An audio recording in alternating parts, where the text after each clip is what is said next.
Every marriage has two sides. The one you show the world, and the one that hides behind closed doors.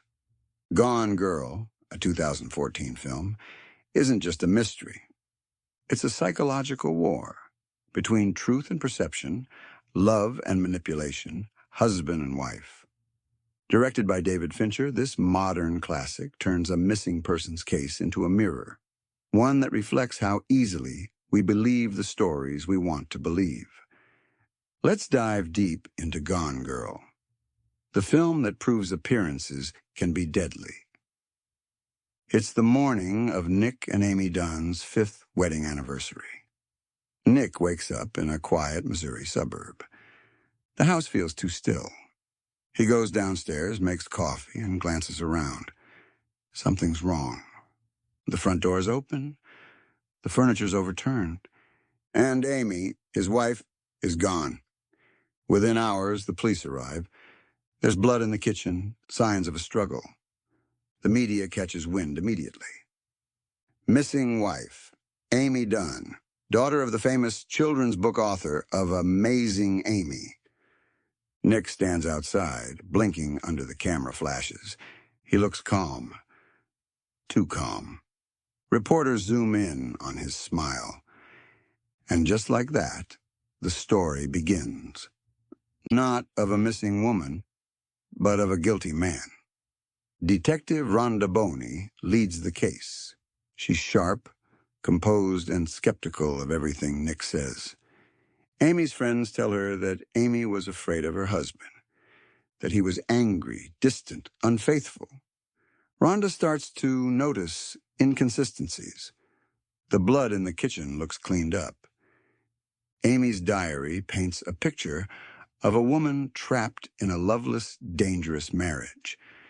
And then there's the anniversary treasure hunt. Little clues Amy leaves for Nick each year, leading him from the place to place. This time, the clues point toward guilt. Each card she left feels like a breadcrumb trail to his destruction. The press devours it. Perfect husband or perfect liar. Talk shows replay his interviews, freezing every awkward smile. The audience has made up its mind Nick Dunne killed his wife. But before the storm, there was the fairy tale. Nick and Amy met in New York, two writers, two beautiful people. Their first encounter felt scripted by destiny, witty banter, powdered sugar kisses in a bakery, laughter echoing under streetlights. They were perfect, on paper, but real life doesn't read like a romance novel.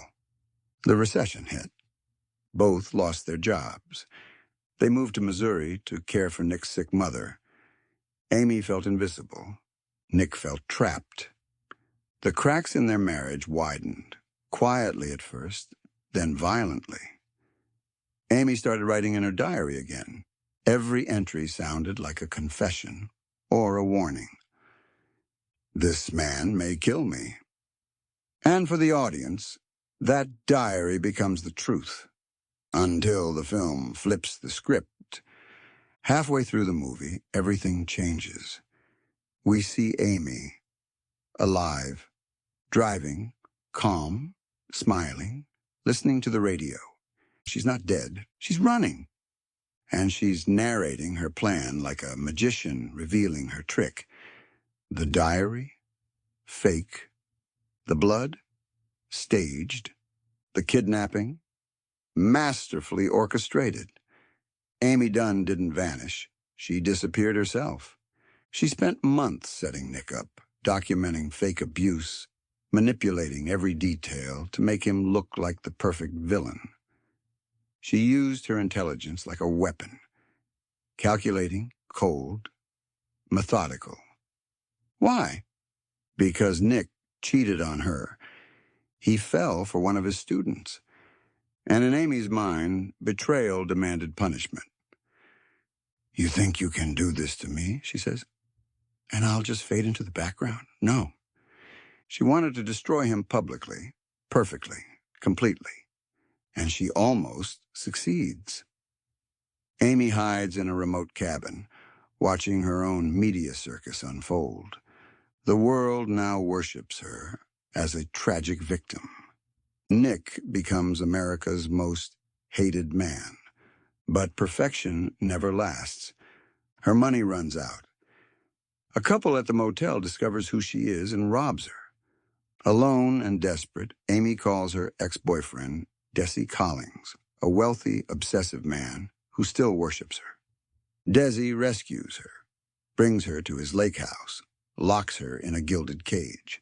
He's controlling, possessive, exactly what she used to accuse Nick of being. Amy realizes she traded one prison for another, and so she begins planning again, step by step, smile by smile. Amy Dunne never loses control. She just changes targets. Back home, Nick decides to fight back. Instead of denying his guilt, he uses the same weapon Amy used, public image. On live television, he performs the perfect husband, remorseful, loving, broken. Amy, he says into the camera, come home. Amy watches the broadcast from Desi's house. Her eyes glisten. For the first time, she feels something like love again. Not affection, but recognition. Nick finally understands how to play the game. That night, she makes her move. She seduces Desi, gains his trust, and then kills him. The scene is brutal, deliberate, poetic. Amy drives home covered in blood, collapsing into Nick's arms like the prodigal wife returning from hell. The media goes wild. Miracle survivor returns home. No one questions her story. She's a national hero. Nick is forced to smile beside her. He knows she's lying. She knows he knows. And they both understand the twisted truth. They're perfect for each other. Weeks later, their lives return to normal. Cameras leave. The world moves on. But inside the Dunne house, tension hums like a storm waiting to break. Nick plans to leave. Amy plans to stop him. Then she plays her final card. She's pregnant. Nick is stunned. She used his frozen sperm from a fertility clinic. The message is clear. He can't leave without destroying his reputation, his unborn child, his last shred of dignity. Amy's smile is soft, almost tender. We're partners, she says. You can't win without me. Nick looks at her, exhausted, defeated. You're a monster, he whispers. Amy smiles wider. I'm the wife you wanted. The screen fades to black. The perfect couple, perfectly trapped. Gone Girl isn't just about a missing woman. It's about perception, performance, and power. Every character plays a role. Amy, the victim turned puppet master. Nick, the husband performing innocence. The media, the jury of public opinion. The film asks a disturbing question. What's more important, truth or image? Amy's story resonates because she understands how the world works. In the age of cameras, sympathy is currency. She weaponizes femininity, victimhood, and intelligence to craft her narrative, and everyone believes it. Fincher's direction makes every scene feel sterile, calculated, and precise, just like Amy's plan. The cold lighting, symmetrical shots, and Trent Reznor's haunting score make the entire movie feel like a confession written in blood. But the real brilliance of Gone Girl lies in the ending. Nick doesn't stay with Amy because he loves her. He stays because he's afraid. And Amy doesn't win because she's right. She wins because she understands the rules better than anyone else. The film isn't about who's lying.